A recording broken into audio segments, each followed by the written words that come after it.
Student entrepreneurship at this university isn't just alive and well, it's absolutely thriving. Manchester Enterprise Centre provides training for students from across the university and enterprise. We consider this to be very important, and indeed the Enterprise Centre is supported at the very highest levels in the university. Around 25% of our students are engaged in enterprise education and extracurricular activities. This is a testament to the dedication and hard work of our enterprise team. It's so important that we realise the impact of the work that we're undertaking here in all areas, but also that our students and staff have the confidence and the support to be able to take those ideas and make things happen with them. Without knowing how to do business, you are scared to do it. But it's not a rocket science, and this is what we try to teach people in the centre. If people have got a little bit of a natural inkling to start a business, it might just tease out to those people that are on the edge and push them over and give them a bit of a kickstart. I won the social category of Venture Further, which has helped me bring my ideas to life. I'm not from a business background, but I'm developing and running my own social enterprise. It's an opportunity for them to think and cogitate on new ideas and initiatives in an environment which fosters that kind of creative thinking. We have an opportunity now to be able to make a difference. We have to lead by example, start businesses, provide employment, and provide those benchmarks for individuals to be able to have aspirations for the future. These small companies are often engines for the economy. The lessons they learn now will enable them to build big businesses that can create real economic and social impact in the future.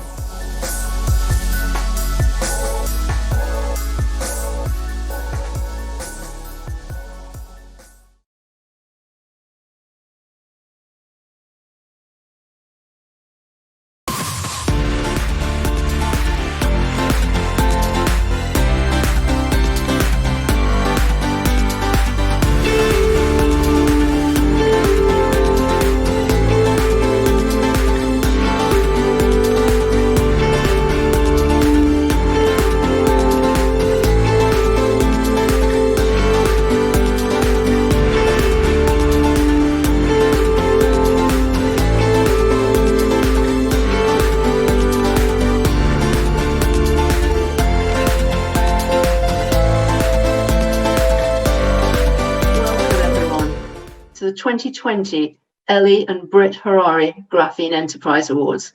It's wonderful to have you all join us today.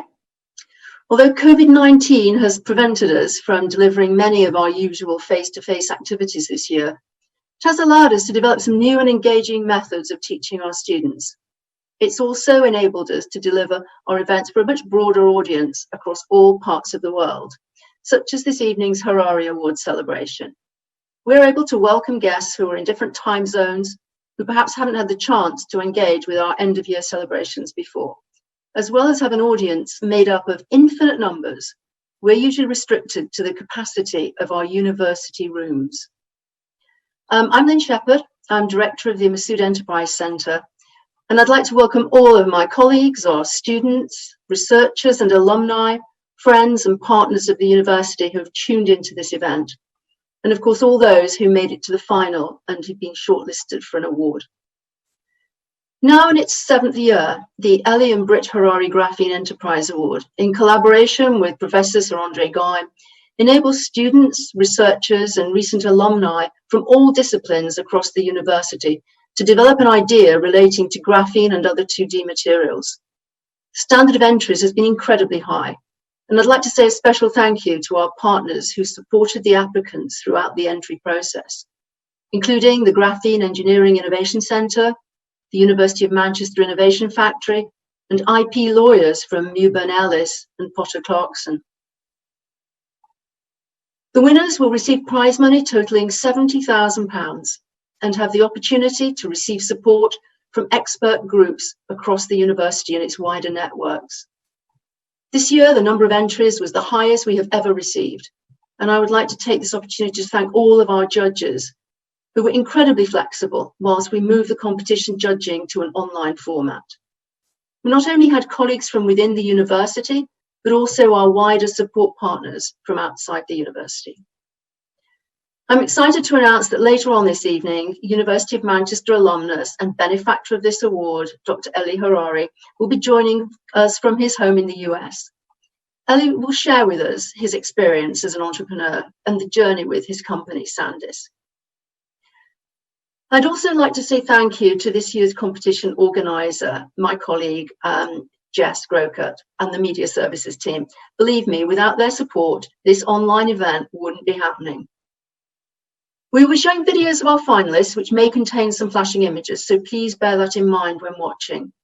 I'd also like to remind you that if you're on Twitter, please make sure you tweet throughout the event using hashtag Harari Awards UOM.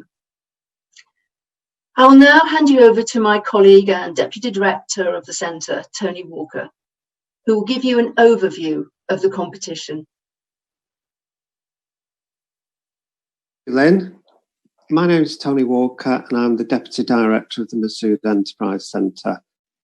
I wanted to talk about the competition that we have been able to develop with the generous support from our distinguished alumni, Ellie Harari, the founder of Sandis Corporation. And in 2013, in association with our Nobel laureate Sir Andre Geim, he generously gave us an annual award which we have used to help develop new enterprises in graphene and 2D materials from within the University of Manchester. In that time, we have made over 70 entries to the competition, and we have awarded over £500,000 to 11 exemplary ideas. These have come mainly from our students and graduates working in the area of graphene and 2D materials, although we have had them from a number of other areas, showing the extent to which graphene pervades in the university.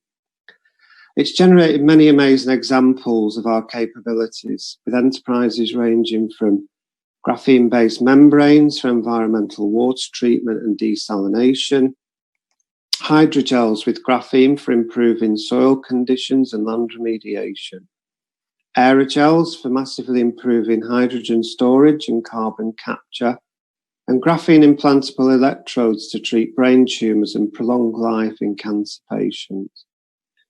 Many of these have gone on to enter major competitions, raise significant funds, and then also see some of their products now in use in industry and for the benefit of society. Each year, the ideas grow in ambition and scope, and we have a healthy crop of varied technologies and solutions submitted each year.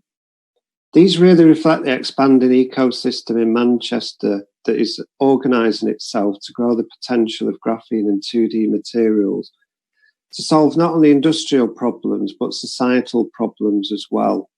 And through the use of the wonder material this year, we even have solutions for COVID-19 detection entered into the competition. Indeed, the COVID crisis has galvanised and increased our ability to support and develop these nascent ideas this year. All our process has been held online, but we have improved it massively with things such as application experts from the Geek working with entrants to assess the feasibility and recommend improvements to their ideas. The University of Manchester Innovation Factory team giving support into potential business models and market entry strategies. And several of our patent attorneys giving support on the protection of the intellectual property and know-how. As well, we have had previous winners from competitions giving their internal tips and support to be able to produce really great pitches for the final competition. Our mock panel has featured previous winners and external supporters from the world of materials. And finally, in our final panel of judges, we have an esteemed panel from research and industry gathered.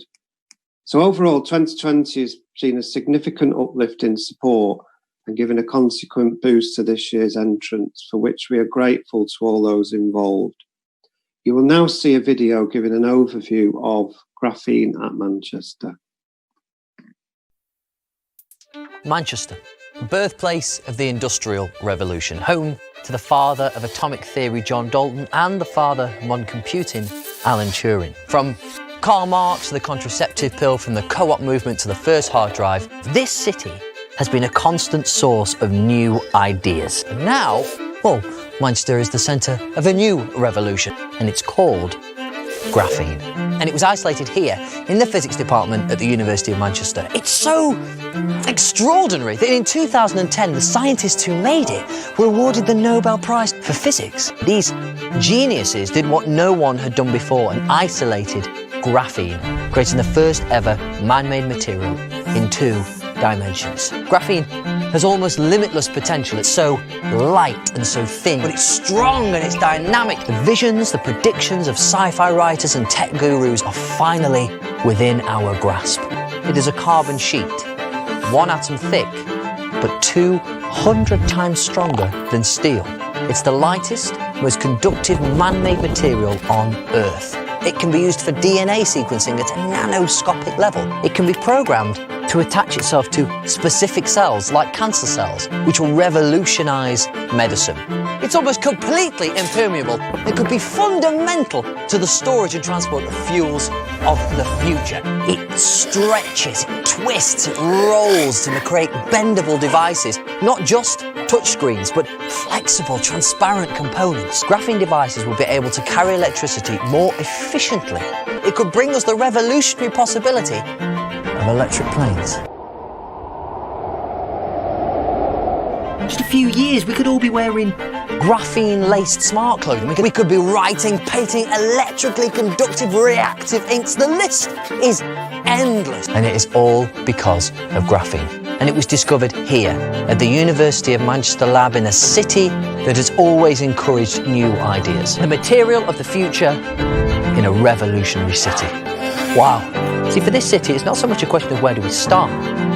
It's more about where do we go next?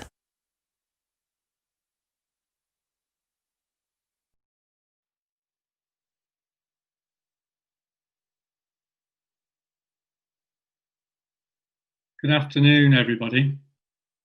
That's still a great video to watch. I'm still excited when I see it. So since 2004, when graphene was first discovered, at Manchester, we have over 350 academics working on graphene and 2D materials. We have the £61 million National Graphene Institute that's really progressing the great and innovative research agenda around 2D materials.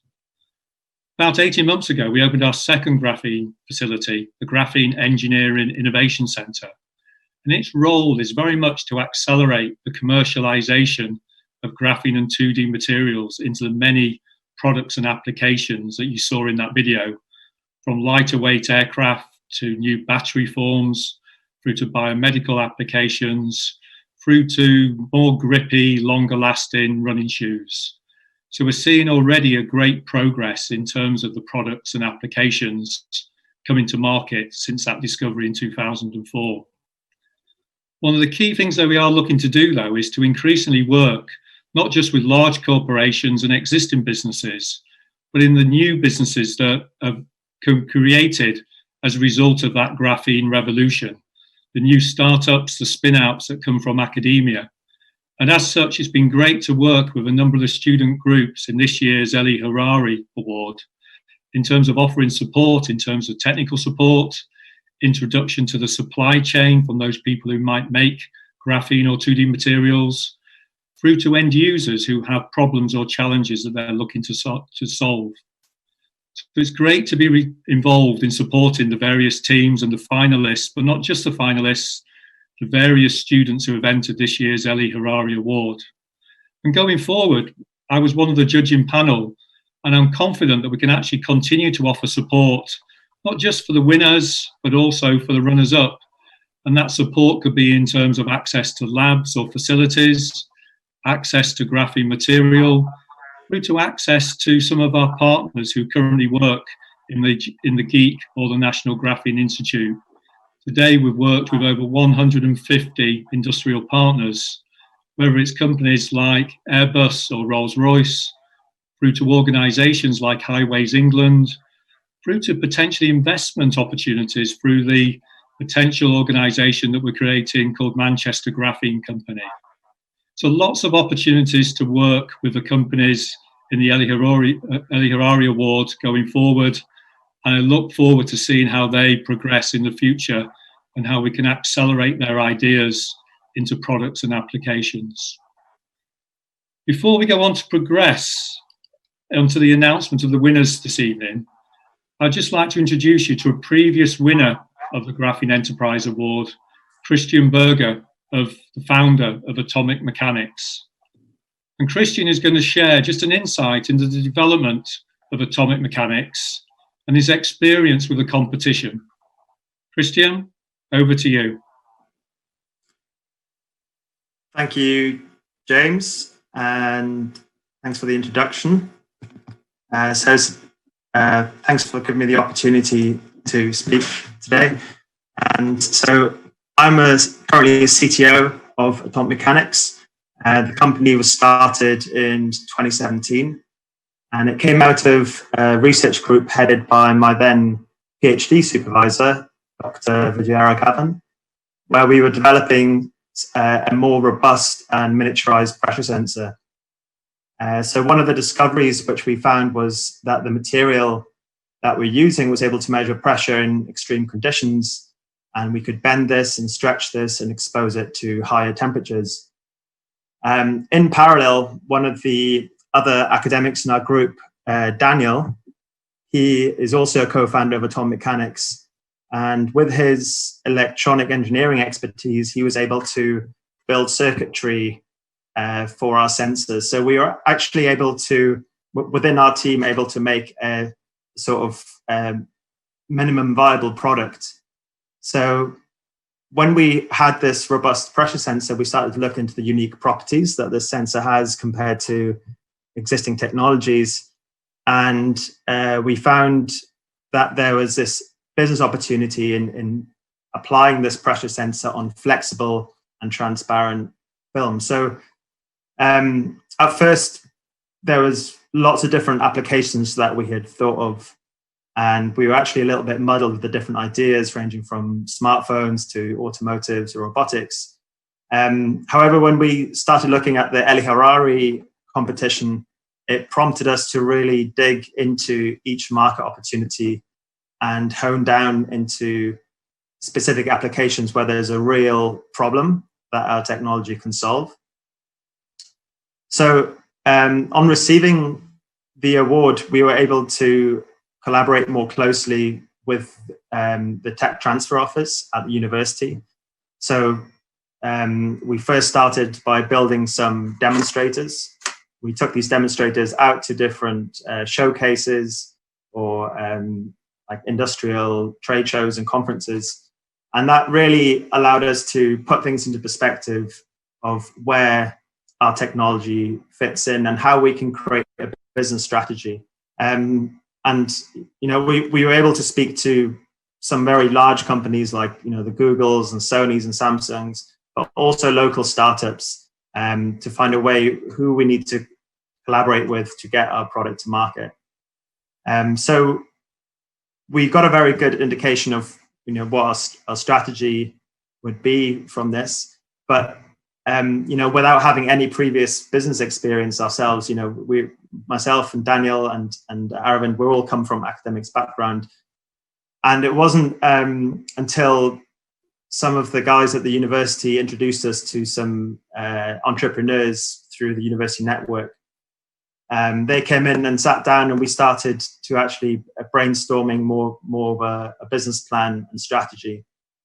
And it was actually very daunting at first to leave my university role as a PhD student and then to start a venture. You know, you have to balance actually developing the technology with meeting with lawyers around the IP, meeting with accountants to make sure your finances keep rolling over. At the same time, you're trying to raise money from investors, trying to organize a pitch deck. And it's actually it was a very stressful time, but you progress quickly, and if you can convince others that your technology is worth investing time in, then you can get a lot of support for free. I was lucky enough to have Daniel and Aravind as co-founders who supported me with some of these things, but actually the university has lots of resources such as independent lawyers and independent accountants that they can recommend. So we then, on sort of finishing the Ellie Harari grant, we then went on to see opportunity in the Graphene Engineering Innovation Center. So we currently have a small lab there where we're building prototypes and developing our technology further. So this has allowed us to create what we call a development kit. So we're now looking to make these flexible, transparent pressure sensors and bring them to the market by having a kit that people can get into their hands. So we actually have a list of customers lined up now to test this development, and we're just putting the final components together before we can send this development kit out. So I guess just a key thing that we've learned during this experience is that you should always try and simplify things. And this goes for communicating with people as well as developing the technology. So in terms of communication, I came from a academic background, being a PhD, and I'm sure all the Ellie Harari candidates will have done so too. And the biggest challenge was actually translating what was normal language to me. You're talking about the sort of physics, engineering language into a language that any business person or customer can understand. So for example, at the beginning, we were talking about things being nanoscale, but that doesn't mean anything to anyone. You really have to say that instead of fitting one device in this patch, we can now fit 1,000 devices in this patch. But the message of simplicity also goes for manufacturing. Graphene is very complex and it's very expensive to manufacture things. We found that translating everything that you've done in your PhD is just impossible to put into a lab because the equipment is so expensive to do the same. So you really have to think a new way of how you can manufacture things that actually works with the industry. So at that, I'll finish and I'll say I wish lots of luck to all of those who entered the competition this year, and I'll hand back to the hosts. Thank you.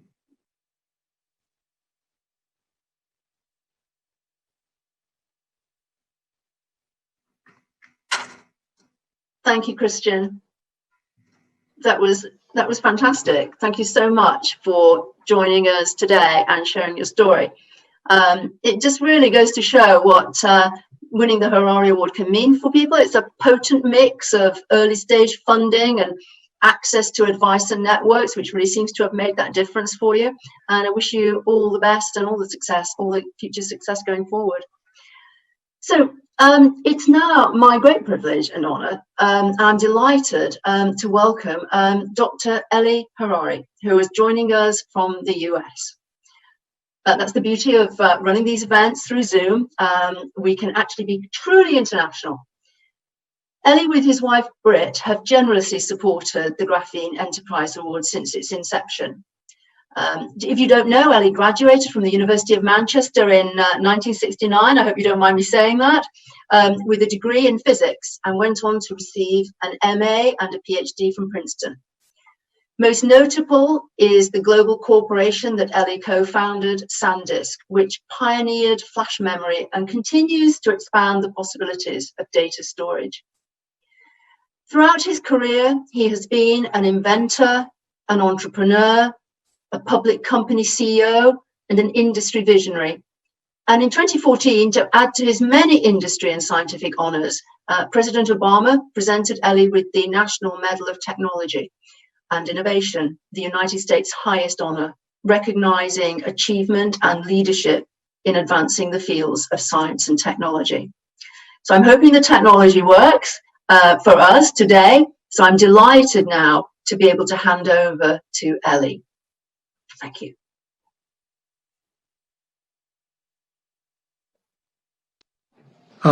Okay. Thank you, Lynn. Very good. So you can hear me now. Good. I agree, Kristian. That was really marvelous, really captured in 5 minutes the whole journey of starting a startup with coming from a technical experience.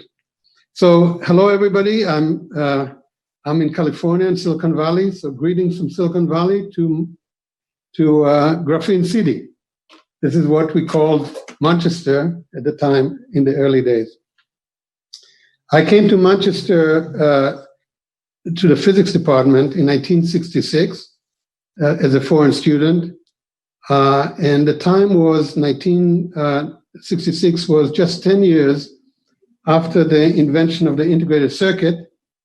And Silicon Valley was at that time really in its infancy.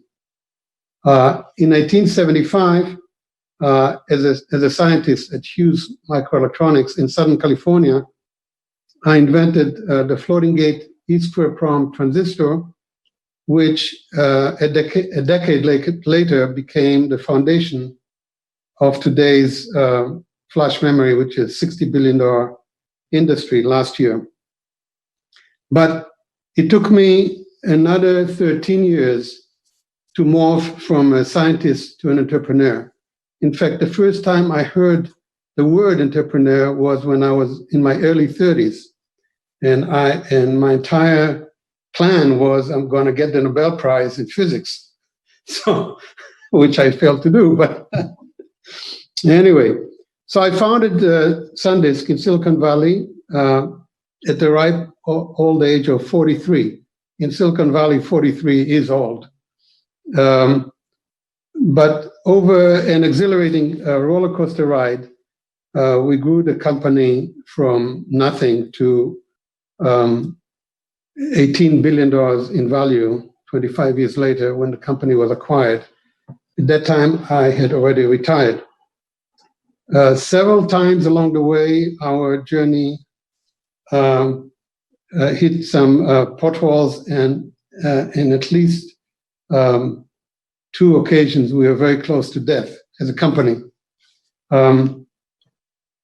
Somehow we persevered, mostly because we fervently believed in our vision, and more importantly is because we learned to work together as one fantastic team.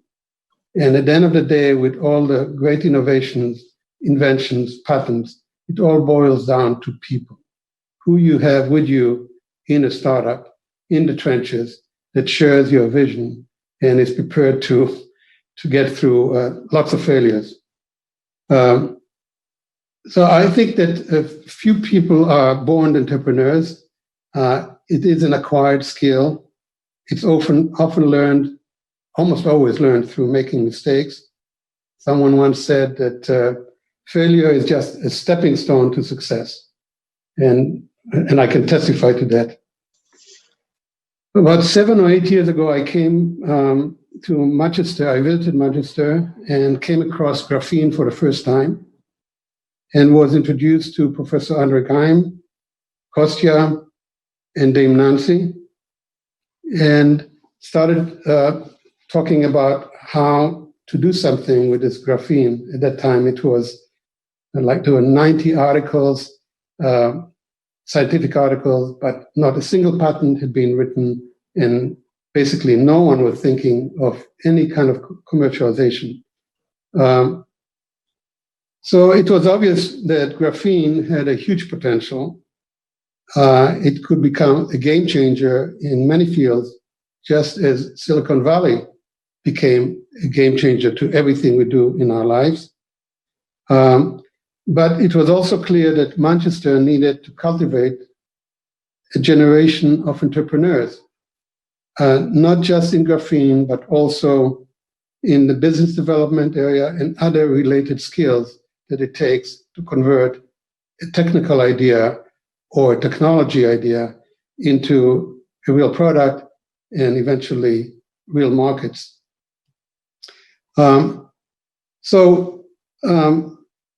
Entrepreneurs, these are, of course, risk takers willing to depart, in this case, in Manchester, a very cushy academia and accelerate the proliferation of graphene across numerous industries. Having to make that step, that you're in the middle of your PhD work and you have to make a decision, am I going to take a year off? I'm going to be a dropout and start a business? That's a very, very tough decision. I think what we have here with the university and the focus on graphene and the focus on taking this great technology and really making it so broadly applicable is very unique, very, very unique. To what you have here in Manchester is like the early days of Silicon Valley, where two universities in Silicon Valley, Stanford University and Berkeley, provided that kind of support to entrepreneurs in Silicon Valley. And this is what Manchester is really going to be. And that's really so encouraging to me. We all know, I'm not saying anything you don't know, that what the world needs now is radical innovations. That's the key, the stepping stones to solving the big challenges that humanity faces. And that is why we need more entrepreneurs. And that is why my wife and I, in partnership with the university and with Professor Andre Geim, established, I didn't realize it was 7 years ago, the annual Graphene Entrepreneurial Award. The purpose is to provide seed financing to budding entrepreneurs to launch their radical idea. I must say, truly, I am impressed and pleased by the caliber of the contestants each year. I'm really encouraged by the growing grassroots support that I see here for entrepreneurs in Manchester. Grassroots means it's already going on its own. It's developing offshoots. The early entrepreneurs are now becoming mentors to new entrepreneurs. There's beginning to be a track record of what works well, what doesn't work well, what kind of cooperation with the university makes great sense, what does not. So I just want to say congratulations to all of this year's contestants and the award winners. We don't know who they are yet. And I want to really thank Luke and Lynn and James and other members of the selection committee for taking this really seriously and really creating this very, very valuable pipeline to take this great technology and make it like the next, the impact of silicon that silicon had on the world. But it'll take time. Silicon Valley took 40 to 50 years to make its full impact. I hope we don't have to wait that long with graphene, but it's not going to be quick and it's not going to be easy. And there's going to be all kind of false starts. There's going to be failures. But you're on the right track. So congratulations and good luck. Thank you, Ellie. Thank you so much, Ellie. You really are an inspiration to us all. And yeah, we've got a big challenge. The world has a big challenge, but being more innovative and developing our entrepreneurial graduates is going to help us through the challenges that we are going to see in the future. Let's move on. We're getting close now to the awards. But let me introduce, first of all, who's going to announce the winners. Professor Luke Giorgio, our Vice President and Chair of the judging panel, will be announcing this year's winners. Before announcing the winners, I'd like to just share with you a short film outlining the brilliant ideas and the entrepreneurs who were competing for this year's award. So a short film before the awards.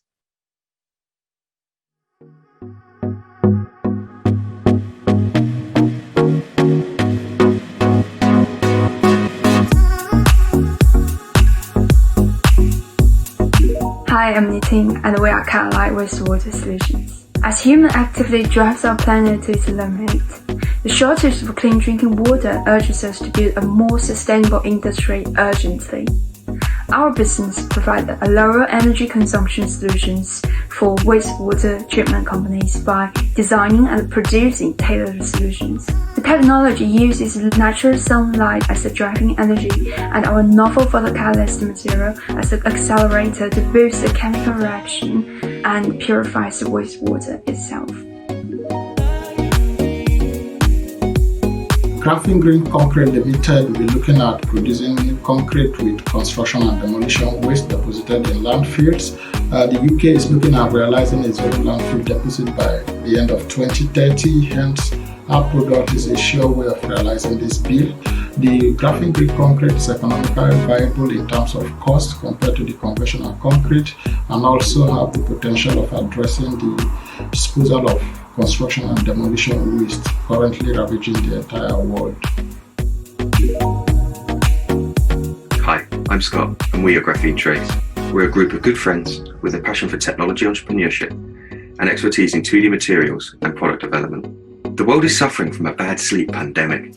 1 billion people globally suffer from obstructive sleep apnea, where just lying on your back leads to partial collapse of the airways, causing breathing to repeatedly stop and start, manifesting as loud snoring and debilitating restless sleep, as well as increasing the risk of developing heart disease, diabetes, and obesity. SleepMap is the next generation in sleep monitoring, diagnostics, and therapeutics. Utilizing graphene technology and machine learning, SleepMap delivers the most comfortable positional therapy on the market, and requiring no maintenance and no user input, SleepMap is set apart from existing treatment solutions. I am Piramon Hapitak from Q Screening.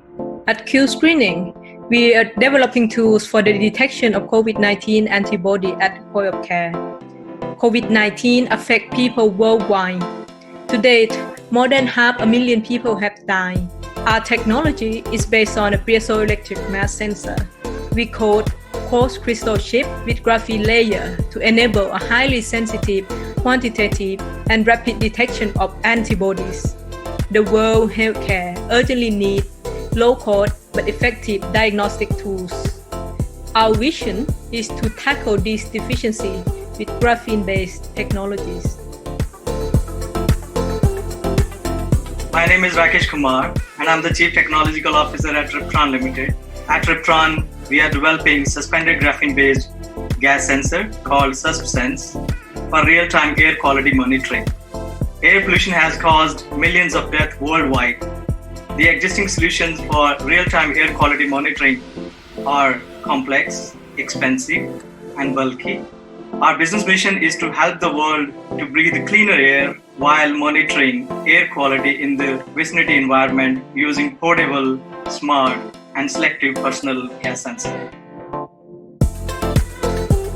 Hi, this is Gökhan Bakan with Smart IR. We are developing technologies that can change their infrared properties. And this is important because hot objects, like our bodies, emit infrared light, also known as thermal radiation. Our technology is based on nanometer thick graphene, which makes it very lightweight. And it's important because satellite launching costs are high, around 20,000 pounds per kilogram. Our technology offers increased satellite lifetimes by enabling better thermal regulation while lowering costs. In the long run, we would like to bring our technology down to earth for dynamic thermal regulation of clothes, vehicles, buildings, and basically anything that needs dynamic thermal regulation.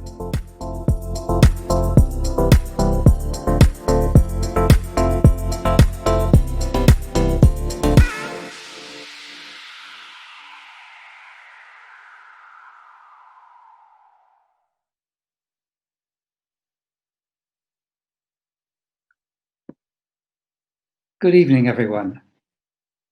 With the inspiring words we've heard from Ellie and from Kristian, we've seen entrepreneurship and innovation have been rooted in this university over a period of half a century, and I believe they are firmly embedded in the genes of our institution. Days like this really show the best of it. Judging this competition is never an easy task, and we had to make very tough decisions this year. As you have seen, we saw really interesting ideas addressing diverse needs in the market. I'd like to thank my fellow judges. You've already heard from Lynn, Tony, and James. We also had with us Irina Grigorieva, a very leading graphene scientist, Neil Ricketts, a well-known graphene entrepreneur and CEO of Vasarian, and Louise Farrand from our commercialisation company, University of Manchester Innovation Factory. Our finalists had to answer from us hard questions about the feasibility of their ideas, whether there was a market in which they could find a competitive advantage, and what they saw as the route to get there. Not surprisingly, the entries focused not only on commercial opportunity, but on key societal challenges, including sustainability and health. We looked for pitches that took advantage of the amazing properties of graphene and at the same time would be disruptive in their markets. As James has already said, in some ways they're all winners, because we will do our best to support them with our university facilities and connections. But this is a competition, and two stood out for us. Without further ado, it's my pleasure to announce that in second place, winning £20,000, is Robert Ataria and Graphene Green Concrete.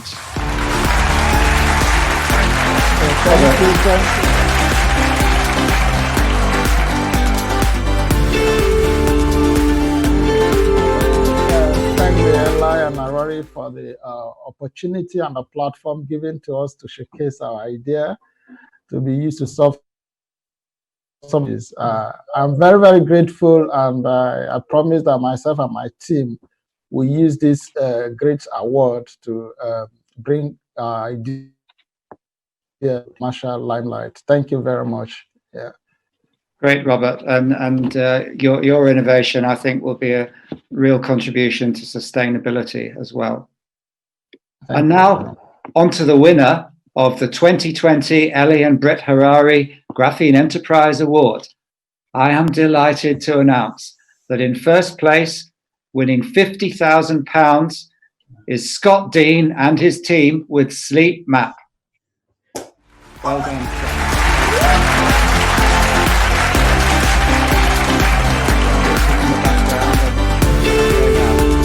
Congratulations, Scott. I know your team describe themselves as sleep-deprived materials scientists and engineers, working hard so the rest of us can rest easy.